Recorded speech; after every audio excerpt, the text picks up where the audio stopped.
Hello दोस्तों, नमस्कार। आज हम राज्य के नीति निर्देशक तत्व लेसन 7 पढ़ने जा रहे हैं। इसके पहले मैं 2 वीडियो में 6 लेसन तक पढ़ा चुका हूँ।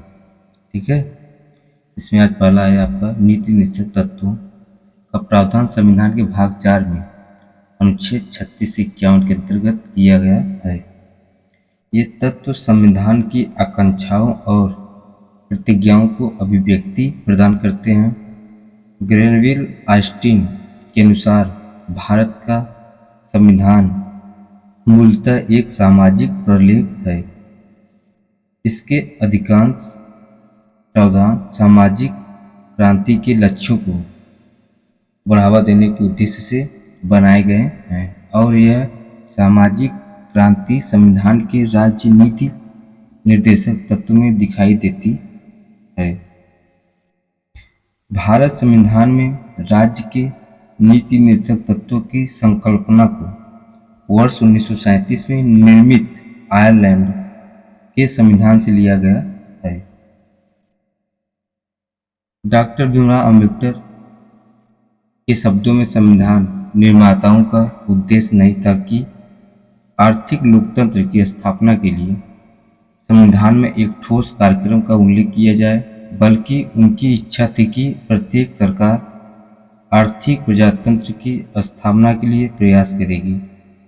डॉक्टर भीमराव अम्बेडकर ने राज्य के नीति निर्देशक तत्वों को भारतीय संविधान की अनोखी विशेषता बताया है। ग्रेनविल ऑस्टिन ने राज्य के नीति निर्देशक तत्वों और मौलिक अधिकार को संविधान की आत्मा कहा है। संविधान सभा के कुछ सदस्यों ने नीति निर्देशक तत्वों को शुभ इच्छाएं, नैतिक उपदेश, नव वर्ष के प्रथम दिन पारित किए प्रस्ताव, उपदेश, राजनीतिक घोषणाएं कहा था। केटी शाह ने राज्य नीति निर्देशक तत्व के बारे में कहा था कि यह एक ऐसा चेक है जिसका भुगतान बैंक की सुविधा पर छोड़ दिया गया है।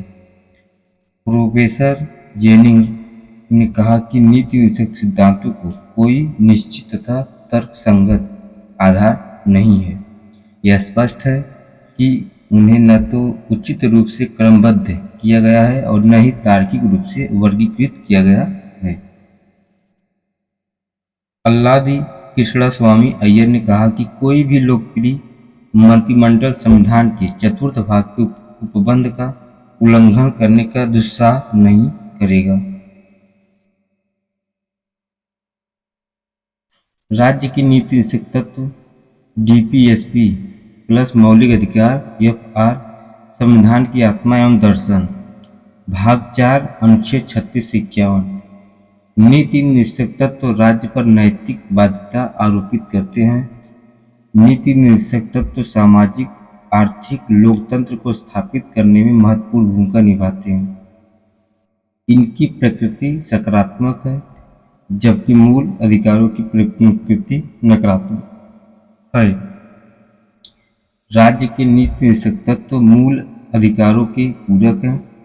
उनका उद्देश्य जो है भाग 3 मतलब मूल अधिकार में अनुपस्थित सामाजिक और आर्थिक अधिकारों को पूर्ति करना है।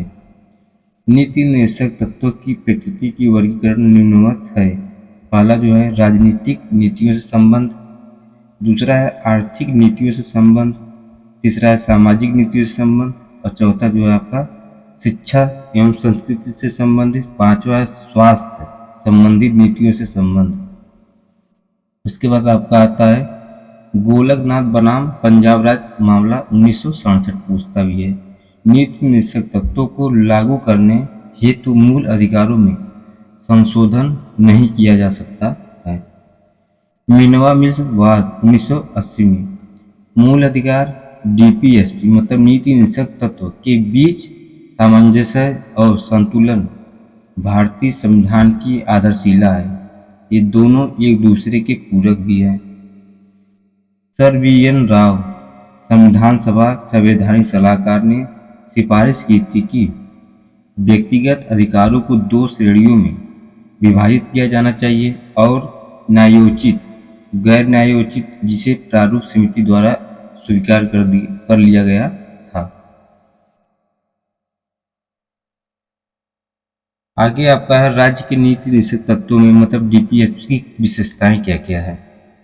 विधायी, कार्यकारी और प्रशासनिक मामलों में राज्य को संवैधानिक निर्देश या सिफारिशें। निर्देश तत्व भारत शासन अधिनियम 1935 में उल्लिखित अनुदेशों के समान है। डीपीएसपी एक आधुनिक लोकतांत्रिक राज्य में आर्थिक, सामाजिक और राजनीतिक विषयों हेतु महत्वपूर्ण हैं। राज्य के नीति निषेध तत्व लोक कल्याणकारी राज्य का निर्माण करते हैं, न कि पुलिस राज्य का। राज्य के नीति निषेध तत्वों का उद्देश्य संविधान की प्रस्तावना में उल्लिखित न्याय, स्वतंत्रता, समानता, बंधुत्व को साकार करना है। राज्य के नीति निषेध तत्व गैर न्यायोचित या वाद योग्य नहीं है, अर्थात इन्हें लागू करवाने हेतु या उनके उल्लंघन पर अदालत में वाद रिट दायर नहीं किया जा सकता है। राज्य की नीति निषेध तत्व किसी कानून की संवैधानिक वैधता की जांच और निर्धारण करने में अदालतों की मदद करते हैं। उच्चतम न्यायालय यदि कोई कानून नीति निषेध तत्वों के तहत लागू करता है तो उसे मूल अधिकारों के अनुच्छेद 14 और 19 के साथ तर्कसंगत होना चाहिए। राज्य के नीति निषेध तत्वों का वर्गीकरण। भारतीय संविधान में राज्य के नीति निषेध तत्वों का डीपीएसपी का वर्गीकरण नहीं किया गया है, लेकिन विद्वानों ने सामान्य तौर पर इन्हें 3 व्यापक श्रेणियों में वर्गीकृत किया गया है: सामाजिक, गांधीवादी और उदारवादी। अब समाजवादी क्या है?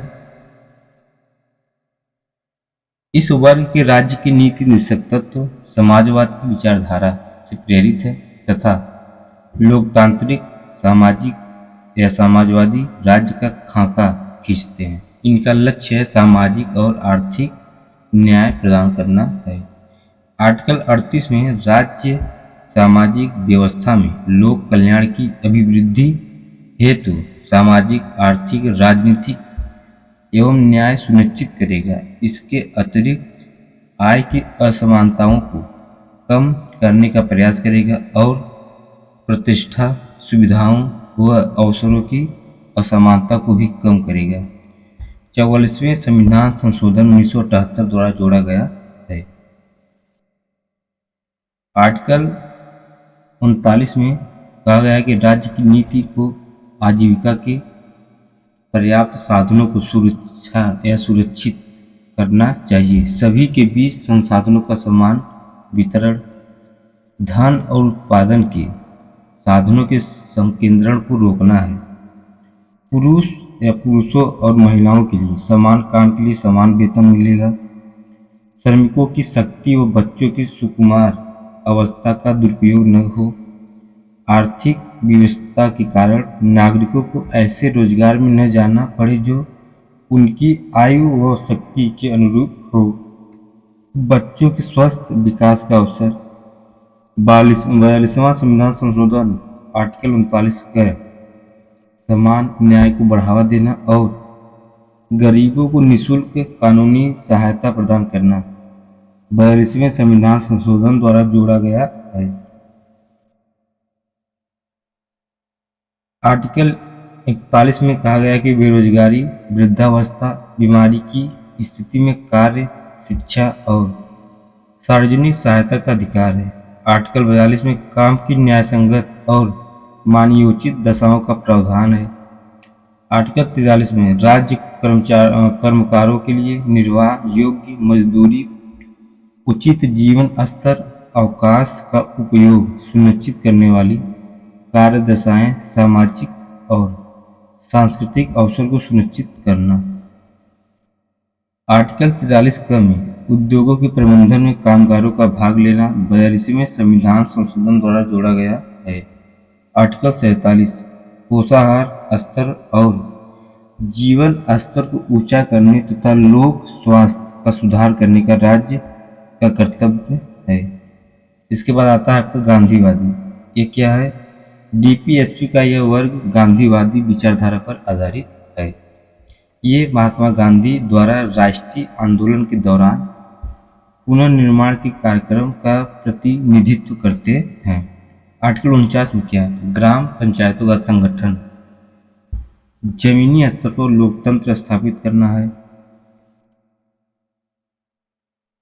आर्टिकल 43 में क्या है?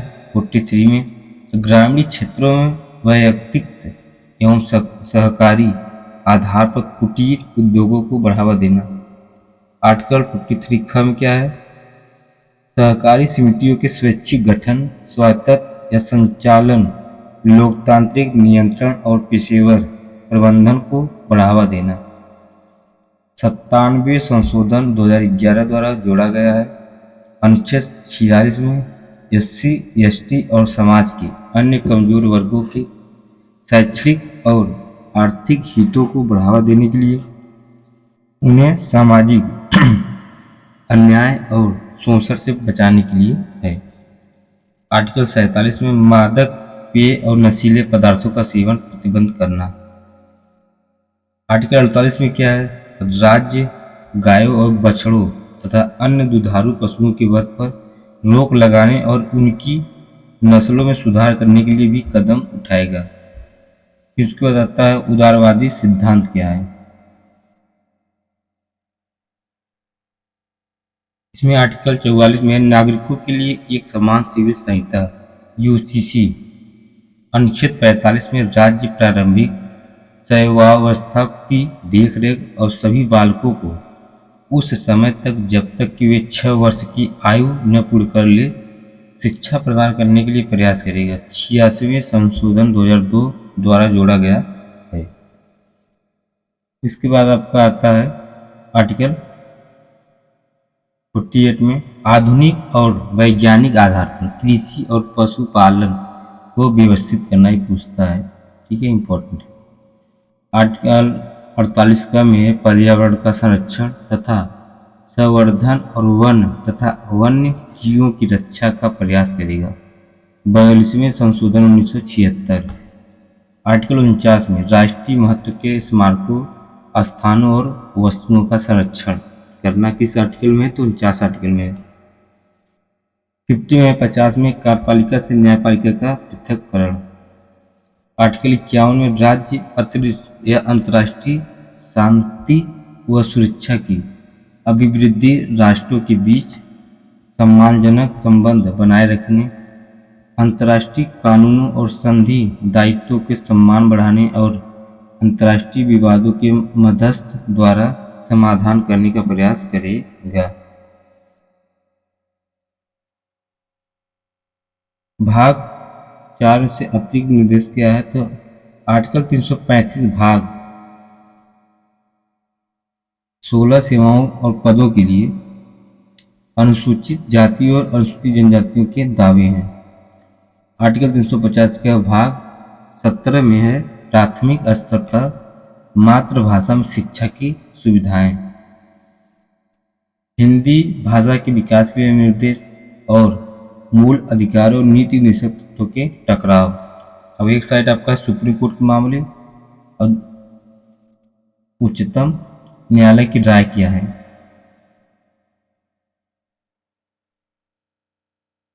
चंपकम दोराईराजन मामला 1951 में यदि मौलिक अधिकारों और राज्य के नीति निर्देशक तत्वों के बीच कोई संघर्ष होता है तो मूल अधिकारों के राज्य के नीति निर्देशक तत्व मतलब डीपीएसपी वरीयता दी जाएगी। संवैधानिक संशोधन के माध्यम से संसद डीपीएसपी में संशोधन कर सकती है। राज्य की नीति निर्देशक तत्व के कार्यान्वयन के लिए मूल अधिकार में संशोधन नहीं किया जा सकता है। एक ही आर्टिकल था में है तो 1967 गोलाग्रंथ मामला में। उसके बाद आता है 24वां संशोधन संविधान संशोधन 1971 में संसद संवैधानिक संशोधन द्वारा किसी भी मूल अधिकार में संशोधन कर सकती है। आर्टिकल 31 ग को जोड़ा गया है कि नीति निर्देशक तत्वों के अनुच्छेद 39 ख और अनुच्छेद 39 ग को लागू करने हेतु बनाए गए कानून को मूल अधिकारों के अनुच्छेद 14, 19 और 31 के उल्लंघन के आधार पर चुनौती नहीं दी जाएगी। इस प्रकार संसद ने संविधान संशोधन करके नीति निर्देशक तत्वों को दो मूल अधिकारों अनुच्छेद 14 और 19 पर वरीयता दी। नीति निर्देशक तत्वों को लागू करने हेतु बनाई गई विधि को न्यायपालिका में चुनौती नहीं दी जा सकती है। इसके बाद आता है केशवानंद भारती मामला। यह है 1973 का। संसद द्वारा 24वें संविधान संशोधन के उस प्रावधान को शून्य और असंवैधानिक घोषित कर दिया जिसमें कहा गया था कि नीति निर्देशक तत्वों को लागू करने हेतु बनाई गई विधि को न्यायपालिका में चुनौती नहीं दी जा सकती है। न्यायिक समीक्षा संविधान की मूल संरचना का भाग है। 42वें संविधान संशोधन 1976 का किसी भी डीपीएसपी के कार्यान्वयन के लिए कोई भी कानून शून्य नहीं होगा यदि यह अनुच्छेद 14 और 19 का उल्लंघन करता है। डीपीएसपी को अनुच्छेद 14 और अनुच्छेद 19 के ऊपर वरिष्ठता प्रदान की गई है। यह संविधान संशोधन केशवानंद भारती मामले के निर्णय को निष्प्रभावी करने हेतु लाया गया था। मीनवा मिश्र मामला 1980। 42वें संविधान संशोधन के उपयुक्त प्रावधान शून्य असंवैधानिक घोषित किए गए। उच्चतम न्यायालय ने इस मामले में कहा कि नीति निर्देशक तत्वों को लागू करने हेतु मूल अधिकारों को समाप्त करने की आवश्यकता नहीं है। मूल अधिकार और डीपीएसपी एक दूसरे के पूरक भी है। इसके बाद आता है राज्य के नीति निर्देशक तत्वों का महत्व क्या क्या है। तो घरेलू और विदेशी नीतियों में स्थिरता और निरंतरता की सुविधा, मौलिक अधिकारों के पूर्ण और उचित क्रियान्वयन हेतु अनुकूल वातावरण बनाना, विपक्ष को सरकार के संचालन पर प्रभाव और नियंत्रण करने में सक्षम बनाते हैं। सरकार के प्रदर्शन की कड़ी परीक्षा करना, आम राजनीतिक घोषणा पत्र के रूप में यह सरकार के पथ प्रदर्शक, दार्शनिक और मित्र है। इसके बाद आपका आता है मूल कर्तव्य, अगला चैप्टर। डीपीएसपी के बाद आता है मूल कर्तव्य और इसमें है कि मूल संविधान में मूल कर्तव्यों का उल्लेख नहीं किया गया है। इसका जो है संविधान में चर्चा नहीं हुआ है। तो 1976 में मूल कर्तव्यों को 42वें संविधान संशोधन द्वारा संविधान में जोड़ा गया था। एक और मूल कर्तव्य को वर्ष 2002 में 86वें संविधान संशोधन के द्वारा जोड़ा गया है। मौलिक कर्तव्यों की अवधारणा को पूर्व सोवियत संघ रूस के संविधान से लिया गया है। इस समय लोकतांत्रिक देशों में भारत एवं जापान ही ऐसे देश हैं जहां संविधान में मूल कर्तव्यों का समावेश है। सुप्रीम कोर्ट 1992 का निर्णय किसी भी कानून की संवैधानिक वैधता की दृष्टि से व्याख्या की। यदि अदालत को ज्ञात हो कि मौलिक कर्तव्यों के संबंध में विधि में प्रश्न उठते हैं तो अनुच्छेद 14 या अनुच्छेद 19 के संदर्भ में इन्हें तर्कसंगत माना जा सकता है और इस प्रकार ऐसी विधि को असंवैधानिक से बचाया जा सकता है। मौलिक कर्तव्य न्यायालयों को किसी विधि के संवैधानिक वैधता एवं उनके परीक्षण के संबंध में सहायता करते हैं। इसके बाद आपका आता है स्वर्ण समिति की अनुशंसाएं क्या है। सर्वप्रथम 1976 में स्वर्ण समिति ने 8 मूल कर्तव्यों को संविधान में शामिल करने की अनुशंसा की थी। इसकी आवश्यकता राष्ट्रीय आपातकाल 1975 से 77 के दौरान महसूस की गई थी कि 42वें संविधान संशोधन 1976 के द्वारा संविधान में एक नया भाग 4 का जोड़ा गया जिसमें अनुच्छेद 51 का है। 42वें संविधान संशोधन द्वारा इसमें 10 मूल कर्तव्यों को जोड़ा गया था जबकि वर्तमान में इसमें 11 मूल कर्तव्य हैं। स्वर्ण सिंह समिति की कुछ सिफारिशों को स्वीकार नहीं किया गया था, जैसे मूल कर्तव्यों के उल्लंघन पर दंड देने का प्रावधान है। अब इसमें आपको मूल कर्तव्यों की सूची, पहला जो है आपका है, संविधान का पालन करें और उसके आदर्शों, संस्थाओं, राष्ट्रध्वज एवं राष्ट्रीय गान का आदर करें। स्वतंत्रता के लिए राष्ट्रीय आंदोलन को प्रेरित करने वाले उच्च आदर्शों को हृदय में संजोए रखे और उनका पालन करें। तीसरा, भारत की संपूर्णता, एकता और अखंडता की रक्षा करें तथा उसे अक्षुण्ण रखे। देश की रक्षा करें और आह्वान किए जाने पर राष्ट्र को या की सेवा करें। भारत के सभी लोगों में समरसता और समान भ्रातृत्व की भावना का निर्माण करें, जो धर्म, भाषा और प्रदेश या वर्ग आधारित सभी प्रकार के भेदभाव से परे हो। ऐसी प्रथाओं का त्याग करें जो स्त्रियों के सम्मान के विरुद्ध है। हमारी समृद्ध संस्कृति और गौरवशाली परंपरा का महत्व समझे और उसका परीक्षण करें। सातवां है प्राकृतिक पर्यावरण, जिसके अंतर्गत वन, झील, नदी और वन्य जीव आते हैं, यदि यह आदि की रक्षा करें। वैज्ञानिक दृष्टिकोण से मानववाद और ज्ञानार्जन तथा सुधार की भावना का विकास करें। सार्वजनिक संपत्ति को सुरक्षित रखें और हिंसा से दूर रहें। व्यक्तिगत और सामूहिक गतिविधियों के सभी क्षेत्रों में उत्कर्ष की आगे ओर बढ़ने का सतत प्रयास करें, जिससे राष्ट्र प्रगति की और निरंतर बढ़ती हुई उपलब्धि की गई ऊंचाइयों की छू ले।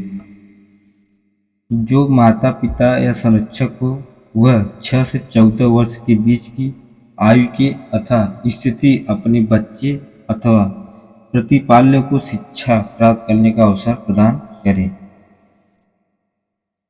उसके बाद आपका आता है मूल कर्तव्य पर वर्मा समिति की टिप्पणियां क्या, 1999। कुछ मूल कर्तव्यों की पहचान व उनकी क्रियान्वयन होने हेतु कानूनी प्रावधानों को लागू करने की व्यवस्थाएं की गई है, जैसे वन्य जीव संरक्षण अधिनियम 1972। वर्मा समिति क्या है, तो न स्कूल पाठ्यक्रम और शिक्षा या शिक्षक के शिक्षा कार्यक्रमों हेतु पुनः संरचना तथा उच्च एवं व्यावसायिक शिक्षा में मूल कर्तव्यों को शामिल करने की अनुशंसा की गई है। उसके बाद आपका अगला चैप्टर है संविधान में संशोधन। अगला चैप्टर में इसमें क्या है कि आपके संविधान एक लिखित दस्तावेज है। संविधान को परिवर्तित परिस्थितियों के अनुरूप परिवर्तित करना आवश्यक है, क्योंकि कोई भी संविधान बिना संशोधनों के जीवित नहीं रह सकता है। अर्थात संशोधन से उसकी प्रासंगिकता बनी रहती है। भारत के संविधान में संशोधन करने का उद्देश्य देश के मौलिक कानून या सर्वोच्च कानून को बदलावों के माध्यम से मजबूत करना है। संविधान भाग 20 में अनुच्छेद 368 में संशोधन की प्रक्रिया दी गई है। प्रत्येक देश में संविधान के अनुरूप संविधान संशोधन करने का प्रावधान है, लेकिन संशोधन के तरीके भिन्न हो सकते हैं। यदि किसी संविधान में संशोधन उसी प्रक्रिया के द्वारा किया जाता है जिस प्रकार उस देश में साधारण कानून बनाए जाते हैं, तो उस संविधान को लचीला संविधान कहा जाता है। यदि संविधान में संशोधन के लिए विशेष प्रक्रिया अपनाई जाती है तो यह कठोर संविधान कहलाएंगे।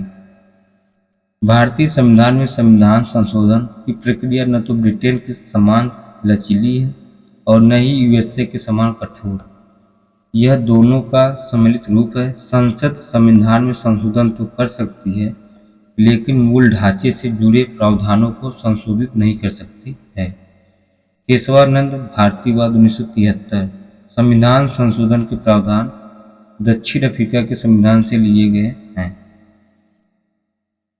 आर्टिकल 368 को क्रमशः 24वें और 45वें संविधान संशोधन 1971 और 1976 में संशोधित किया गया है। संविधान संशोधन के प्रकार क्या हैं? आर्टिकल 368 दो प्रकार के संशोधनों की व्यवस्था करता है। ये है संसद के विशेष बहुमत द्वारा और आधे राज्यों द्वारा साधारण बहुमत के माध्यम से संस्तुतित द्वारा, किंतु संसद के साधारण बहुमत से ही संविधान के कुछ उपबंध संशोधित हो सकते हैं। यह बहुमत प्रत्येक सदन में उपस्थित एवं मतदान साधारण विधायी प्रक्रिया द्वारा होता है। उल्लेखनीय है कि ये संशोधन आर्टिकल 368 के उद्देश्यों के तहत नहीं होते हैं। इस तरह संविधान संशोधन तीन प्रकार के होते हैं। पहला आपका है संसद के द्वारा बहुमत द्वारा, दूसरा संसद के विशेष बहुमत द्वारा, और जो तीसरा आपका है संसद के विशेष बहुमत एवं आधे राज्य विधानमंडलों की संस्तुति के उपरांत संशोधन। संविधान संशोधन 368 की प्रक्रिया के अंतर्गत किए गए परिवर्तनों को माना जाता है। इसके बाद आपका आता है संविधान संशोधन की प्रक्रिया। इसमें है तो 368 में आर्टिकल विधेयक की प्रस्तुति क्या है, तो संविधान संशोधन विधेयक को संसद को किसी भी सदन में प्रस्तुत किया गया जा सकता है। कौन प्रस्तुत कर सकता है? इसे मंत्री या किसी भी निजी सदस्य द्वारा प्रस्तुत किया जा सकता है। राष्ट्रपति की भूमिका क्या है? ऐसे विधेयक को प्रस्तुतित या प्रस्तुत करने के लिए राष्ट्रपति की पूर्व अनुमति की आवश्यकता नहीं होती है। पारित करने के लिए आवश्यक बहुमत विशेष बहुमत से पारित करना अनिवार्य है। सदन के कुल सदस्यों का बहुमत प्लस सदन में उपस्थित और मतदान करने वाले सदस्यों का 2/3 बहुमत उपस्थित और मतदान करने वाले सदस्यों का 2/3 है। इसके बाद आता है सदन द्वारा पारित किया जाना। दोनों सदनों द्वारा विधेयक को विशेष बहुमत से पारित किया जा सकता है। संयुक्त अधिवेशन अनुच्छेद आर्टिकल 108 संविधान संशोधन विधेयक पर दोनों सदनों की संयुक्त बैठक की प्रावधान है। इसके बाद आता है संघात्मक प्रावधानों में संशोधन। विशेष बहुमत में आधे राज्यों की विधानमंडल के साधारण बहुमत से संशोधित विधेयक को स्वीकृति देना। 24वां संविधान संशोधन द्वारा राष्ट्रपति की भूमिका क्या था? अनुच्छेद 368 में संशोधन करके यह प्रावधान किया गया है कि संसद संविधान के किसी भी प्रावधान को संशोधित कर सकती है। साथ ही यह भी प्रावधान किया गया है कि राष्ट्रपति दोनों सदनों से पारित संविधान संशोधन विधेयक पर हस्ताक्षर करने के लिए बाध्य है। संविधान संशोधन राज्य विधानमंडल की भूमिका क्या है? तो राज्य विधानमंडल में संविधान संशोधन विधेयक प्रस्तुत नहीं किया जा सकता है। उसके बाद आपका आता है बहुमत के प्रकार क्या है? साधारण बहुमत। तो साधारण बहुमत में आता है प्रत्येक सदन में उपस्थित एवं मतदान करने वाले सदस्यों का बहुमत।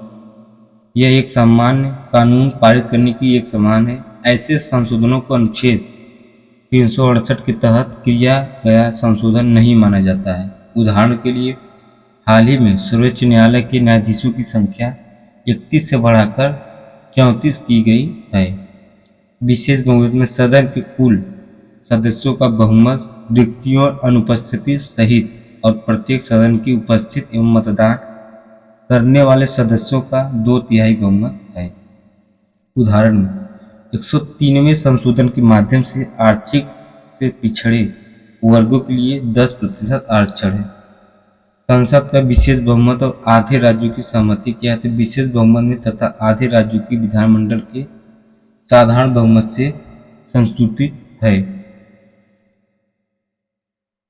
ज्यादातर संघीय प्रावधान इसी प्रक्रिया द्वारा संशोधित किए जाते हैं। उदाहरण के लिए जीएसटी से संबंधित 101वां संशोधन है। 101वां संशोधन। विभिन्न प्रावधान और आवश्यक बहुमत के प्रकार क्या है? संसद के साधारण बहुमत द्वारा संशोधन के विषय। नए राज्यों का प्रवेश या स्थापना आर्टिकल 2। नए राज्यों का गठन और मौजूदा राज्यों की सीमा और नाम में परिवर्तन आर्टिकल 3 में है।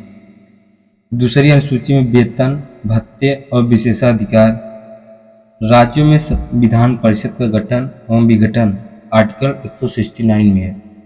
169 संसद में गणपूर्ति अनुच्छेद 100 में है। संसद सदस्यों के वेतन और भत्ते आर्टिकल 106। संसद की प्रक्रिया के नियम अनुच्छेद 118।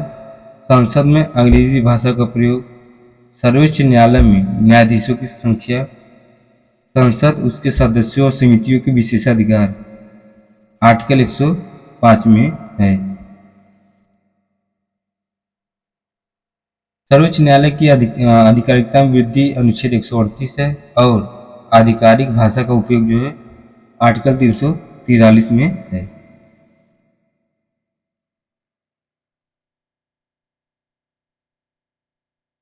इसके बाद आपका आता है नागरिकता अनुच्छेद 5 से 11 के बीच में। संसद और राज्य विधान सभाओं के चुनाव, निर्वाचन क्षेत्रों का परिसीमन आर्टिकल 82 में। 6वीं अनुसूची अनुच्छेद 244 केंद्र शासित प्रदेश और 5वीं अनुसूची आर्टिकल 244 वन में है। विशेष बहुमत द्वारा संशोधन के विषय, इसमें पहला है मूल अधिकार, राज्य की नीति निदेशक तत्व और वे सभी प्रावधान जो प्रथम एवं तृतीय श्रेणियों से संबंधित नहीं है। संसद का विशेष बहुमत और आधे राज्यों की सहमति, राष्ट्रपति का निर्वाचन और निर्वाचन की प्रक्रिया आर्टिकल 54 और 55 में है। केंद्र और राज्यों की कार्यकारिणी शक्तियों में विस्तार,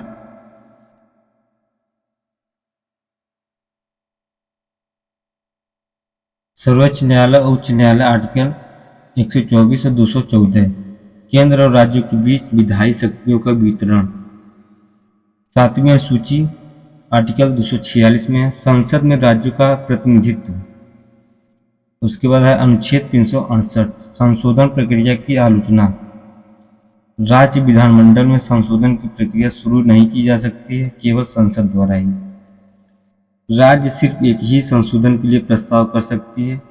राज्य विधान परिषद के गठन के लिए संविधान में यह समय सीमा नहीं दी गई है कि राज्य विधानमंडल कितने दिनों के अंदर संशोधन विधेयक पर संस्तुति देगा या नहीं देगा। संविधान इस बात पर भी मौन है कि एक बार संस्तुति देने के बाद राज्य विधानमंडल अपनी संस्तुति को वापस ले सकता है या नहीं। संशोधन के लिए विशेष संस्था का अभाव है। कुछ ही मामलों में राज्य विधानमंडल की संस्तुति की आवश्यकता है। संयुक्त सत्र का कोई प्रावधान न होना, अस्पष्टता प्रावधानों के कारण न्यायालयीय हस्तक्षेप की व्यापक संभावना है। प्रमुख संविधान संशोधन, वन संशोधन 1951, राज्यों के भूमि सुधार कानूनों को 9वीं अनुसूची में रखकर न्यायालयों के अधिकार क्षेत्र से बाहर कर दिया। 7वां संविधान संशोधन 1956, राज्यों का पुनर्गठन करके 14 राज्य और 6 केंद्र शासित प्रदेश में विभाजित किया गया है। इसके बाद आपका आता है 12वां संविधान संशोधन 1962 में पुर्तगाली आधिपत्य वाले गोवा, दमन और दीव को भारत में केंद्र शासित प्रदेश के रूप में शामिल कर लिया गया है। इसके बाद आता है 14वां संविधान संशोधन 1962, फ्रांसीसी आधिपत्य वाले पांडिचेरी को भारत का अंग बनाया गया है।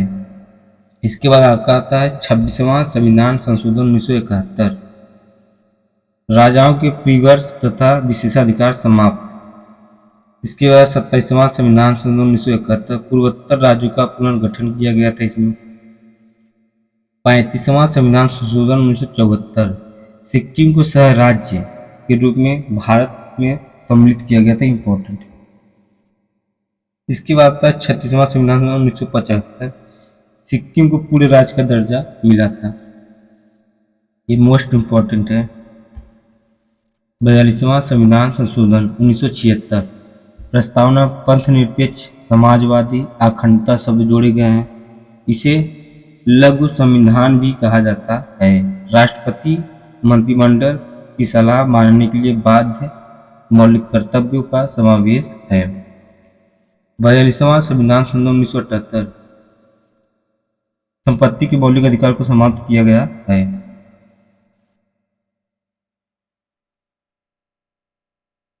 इसके बाद आता है आपका 52वां संविधान संशोधन 1985 दल बदल कानून का बनाया गया है इसमें।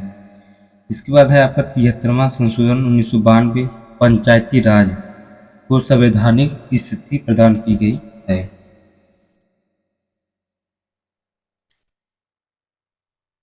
इसके बाद आपका आता है 74वां संविधान संशोधन क्या है 1992 नगरीय स्थानीय शासन को संवैधानिक स्थिति प्रदान की गई है। 95 संशोधन 2009 में लोकसभा तथा राज्य विधानसभाओं में अनुसूचित जातियों और जनजातियों एवं आंग्ल भारतीयों के लिए आरक्षण 26 जनवरी 1910 को 2010 से आगामी 10 वर्षों के लिए बढ़ा दिया गया है। 1996वां संविधान संशोधन 2011 उड़ीसा शब्द की जगह उड़िया किया गया है। 97वें संविधान संशोधन 2011 इम्पोर्टेंट है। सहकारी संस्थाओं मतलब संबंधित प्रावधान प्रविष्ट किए गए हैं। नवीन संविधान संशोधन क्या क्या जो भाई हाल ही में किया गया है तो 99वां संशोधन 2014 में राष्ट्रीय न्यायिक नियुक्ति आयोग NGAC। 100वां संविधान संशोधन 2015 में भारत और बांग्लादेश के बीच सीमा क्षेत्र में कुछ भूभागों का आदान प्रदान करना। 101वां संविधान संशोधन 2016 1 जुलाई 2017 से वस्तु एवं सेवा कर को लागू किया जाना है। 102वां संविधान संशोधन 2018 राष्ट्रीय पिछड़ा वर्ग आयोग संवैधानिक दर्जा है। 103वें संविधान संशोधन के माध्यम से आर्थिक रूप से पिछड़े वर्गों के लिए 10% का आरक्षण EWS। ठीक है। उसके बाद आता है 104वां संविधान संशोधन 2020 में क्या है तो लोकसभा और राज्य विधानसभा में अनुसूचित जाति एवं अनुसूचित जनजाति के लिए आरक्षण की सीमा वृद्धि की गई है। इसके बाद आपका आता है लास्ट 105वां संविधान संशोधन 2021 में राष्ट्रपति केवल केंद्र सरकार के उद्देश्य के लिए सामाजिक शैक्षणिक रूप से पिछड़े वर्गों की सूची को अधिसूचित कर सकता है। यह केंद्रीय सूची केंद्र सरकार द्वारा तैयार करेगा और अनुसूचित की जाएगी। आर्टिकल 14(4) और 15 आर्टिकल 15(4) में और 15(5) और 15(6) में राज्य सरकारों द्वारा सामाजिक और शैक्षिक रूप से पिछड़े वर्गों की सूची तैयार की जा सकती है। उसके बाद आता है आपका अगला चैप्टर है आधारभूत ढांचे की अवधारणा। ये अगला चैप्टर है। आधारभूत ढांचा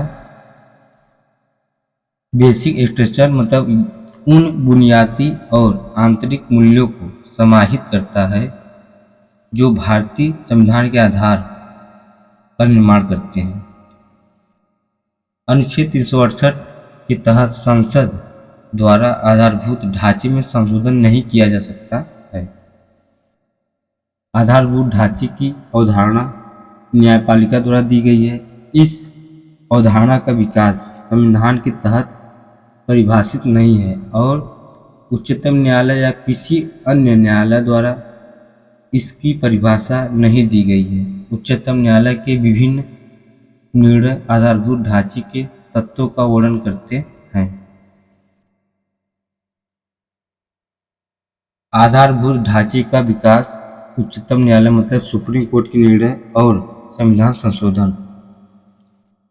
शंकरी प्रसाद बनाम भारत संघ 1991 में इस मामले में यह देखा गया है कि क्या आर्टिकल 368 के तहत संसद संविधान संशोधन के माध्यम से मूल अधिकारों में संशोधन कर सकती है। इस मामले से प्रथम संविधान संशोधन 1951 को चुनौती दी गई थी कि प्रथम संविधान संशोधन के माध्यम से संपत्ति के अधिकार उस समय यह मूल अधिकार था पर अंकुश लगाया गया था। सुप्रीम कोर्ट ने कहा भी कि अनुच्छेद 368 के तहत संसद मूल अधिकारों में संशोधन कर सकती है। आर्टिकल 13 में केवल सामान्य विधि या कानून शामिल है न कि संविधान संशोधन, इसलिए मौलिक अधिकार एफआर को संशोधित करने वाले संविधान संशोधन आर्टिकल 13 के तहत शून्य नहीं हो सकता है। यूपीएससी में क्वेश्चन पूछ चुका है। गोलकनाथवाद 1967 में, इस मामले में 17वें संविधान संशोधन 1964 को चुनौती दी गई थी कि 17वें संविधान संशोधन के द्वारा कुछ कानूनों को 9वीं अनुसूची में शामिल किया गया था। हाई कोर्ट और सुप्रीम कोर्ट ने कहा कि मूल अधिकार अपरिवर्तनीय और हस्तांतरणीय है, इसलिए संसद इनमें संशोधन नहीं कर सकती है। संविधान संशोधन भी अनुच्छेद 13 के तहत वर्णित विधि शब्द के अंतर्गत आता है, इसलिए मूल अधिकारों में संशोधन करने वाला संविधान संशोधन भी शून्य होगा। इसके बाद आपका आता है गोलकनाथ मामले पर संसद की प्रतिक्रिया क्या है। 24वां संविधान संशोधन 1971 इसे गोलकनाथ मामले के निर्णय को अप्रभावी करने हेतु लाया गया था। संसद किसी भी मूल अधिकारों में अनुच्छेद 368 के तहत संशोधन कर सकती है और यह अनुच्छेद 13 के अंतर्गत नहीं जाएगा। केशवानंद भारतीवाद 1973, केशवा भारती मामले में संसद ने गोलकनाथ मामले के निर्णय को उलट दिया और 24वें संविधान संशोधन को वैध माना। हाई कोर्ट द्वारा आधारभूत ढांचे की अवधारणा का प्रतिपादन किया गया। संसद भारतीय संविधान में कोई भी संशोधन कर सकती है, किंतु ऐसा संशोधन नहीं कर सकती है जिससे कि संविधान का आधारभूत ढांचा ही नष्ट हो जाए। 39वां संविधान संशोधन 1975, इसके द्वारा प्रधानमंत्री एवं लोकसभा के सभापति के चुनाव को सभी न्यायालय के क्षेत्राधिकार से बाहर रखने का प्रावधान किया गया है। इसके बाद आपका आता है इंदिरा गांधीवाद 1975। उच्चतम न्यायालय के द्वारा 39वें संविधान संशोधन को असंवैधानिक घोषित कर दिया गया।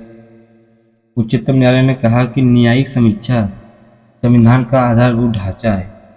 इंदिरा गांधी मामला 1975 चुनावी मामला के नाम से विख्यात है।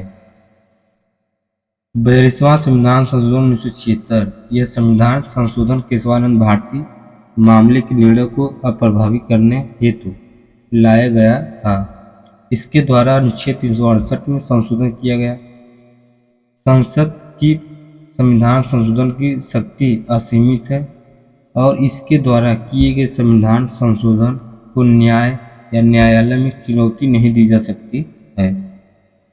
इसके बाद आपका आता है मीनवा मिश्र वाद 1980। 42वें संविधान संशोधन को शून्य व असंवैधानिक घोषित कर दिया गया था। संसद आधारभूत ढांचे में संशोधन नहीं कर सकती है। न्यायिक समीक्षा संविधान का आधारभूत ढांचा है। भीम सिंह वाद 1981 में कल्याणकारी राज्य सामाजिक आर्थिक न्याय है। वामन राव वाद 1981 आधारभूत ढांचे की अवधारणा 24 अप्रैल 1973 केशवानंद भारती मामला के बाद किए गए संविधान संशोधन पर लागू होगी। दिल्ली जुडिशियल सर्विस एसोसिएशन वाद 1991 आर्टिकल 32, 136, 146 तथा 142 के अंतर्गत सर्वोच्च न्यायालय की शक्ति है। भारत एक संप्रभु लोकतांत्रिक गणराज्य है। व्यक्ति की परिस्थिति एवं अवसर की समानता, धर्मनिरपेक्षता तथा आस्था एवं धर्म की स्वतंत्रता। उसके बाद है आपका कानून की सरकार लोगों की सरकार नहीं है, अर्थात कानून का शासन। न्यायिक समीक्षा स्वतंत्र एवं निष्पक्ष चुनाव को लोकतंत्र में निहित करना। इसके बाद आपका आता है इंदिरा साहनीवाद 1992 मंडल कमीशन मामले के रूप में चर्चित है। कानूनी का शासन, इंदिरा साहनी मामला सेकेंड और समानता का सिद्धांत। इसमें इंदिरा साहनीवाद 1992। इसके बाद तक की हो तो होलोहोनवाद 1993 दल बदल मामले के रूप में चर्चित हुआ था। कि स्वतंत्र और निष्पक्ष चुनाव, संप्रभु लोकतांत्रिक गणराज्य ढांचा है, उसके बाद रघुनाथ राव वाद 1973, समानता का सिद्धांत और भारत की एकता और अखंडता। इसके बाद आपका आता है बम्बईवाद 1994, संघवाद, धर्मनिरपेक्ष लोकतंत्र, राष्ट्र की एकता एवं अखंडता, सामाजिक न्याय और न्यायिक समीक्षा। इसके बाद आता है आपका एल चंद्र कुमार वाद 1997। इसमें क्या उच्च न्यायालय की अनुच्छेद 226 और 227 के अंतर्गत शक्तियां है। इंदिरा साहनीवाद 2000, समानता का सिद्धांत, ऑल इंडिया जजेज एसोसिएशन वाद 2002 में स्वतंत्र न्यायिक प्रणाली है। कुलदीप नायर वाद 2006 में लोकतंत्र और स्वतंत्र एवं निष्पक्ष चुनाव। इसके बाद आपका आता है एम नागराज वाद 2006, समानता का सिद्धांत।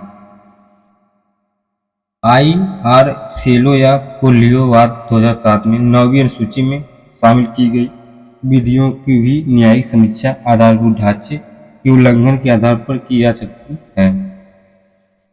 कानून की शासन, शक्तियों का बंटवारा, मौलिक अधिकारों के आधारभूत सिद्धांत, न्यायिक समीक्षा, समानता का सिद्धांत।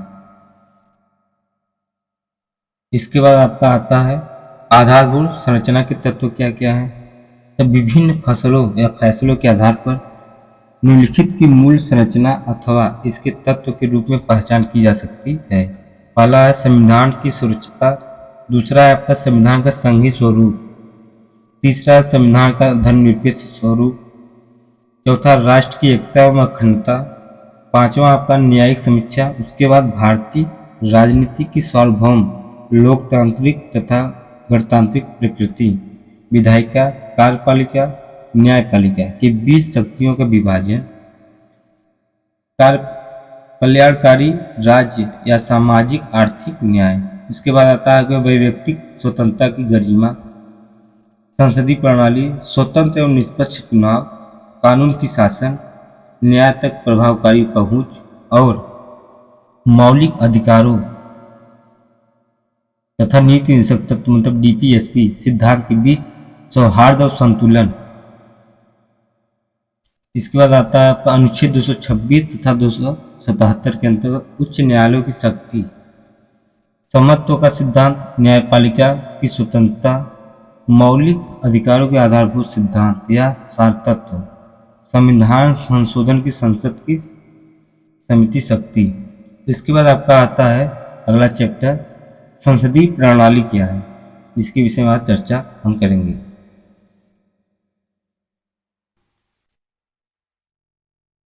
इसमें आपका अनुच्छेद 74 और 75 संसदीय प्रणाली का उपबंध करते हैं, जबकि अनुच्छेद 163 और 164 राज्य में विधानमंडलों से संबंधित उपबंध करते हैं। संसदीय सरकार क्या थी? कैबिनेट सरकार, उत्तरदायी सरकार, सरकार का वेस्टमिंस्टर मॉडल। संसदीय सरकार और राष्ट्रपति नामित सरकार की विशेषताएं क्या क्या हैं? संसदीय सरकार, इसके बाद आपका इसमें नाम मात्र और वास्तविक दोहरी कार्यकारी, और इसमें है राष्ट्रपति नामित सरकार। राष्ट्रपति नाम मात्र के कार्यकारी प्रमुख, विधिक कार्यकारी और राज्य का प्रमुख होता है। प्रधानमंत्री वास्तविक प्रमुख, वास्तविक कार्यकारी और सरकार का प्रमुख होता है। राष्ट्रपति को परामर्श देने के लिए प्रधानमंत्री की अध्यक्षता में एक मंत्रिपरिषद होता या होती है। यह सलाह राष्ट्रपति के लिए बाध्यकारी है। 42वें और 44वें संविधान संशोधन के द्वारा। और इसमें क्या है, अमेरिकी राष्ट्रपति और राज्य और सरकार दोनों का प्रमुख होता है।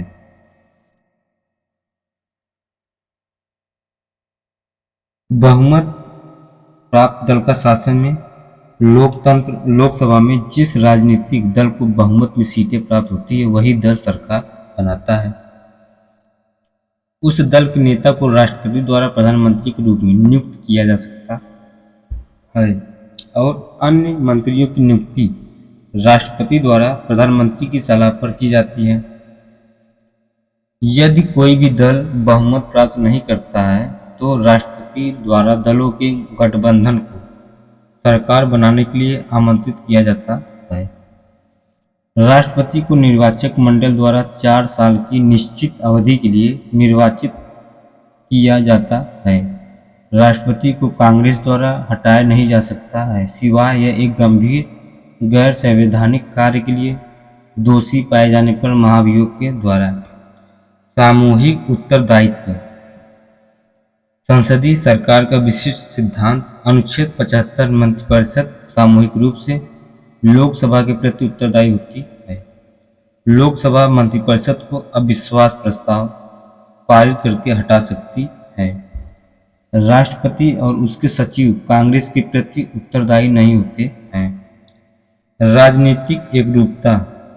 एक ही पार्टी की बहुमत प्राप्त मंत्रिपरिषद के सदस्य एक ही राजनीतिक दल से आते हैं, क्योंकि इनकी राजनीतिक विचारधारा समान होती है।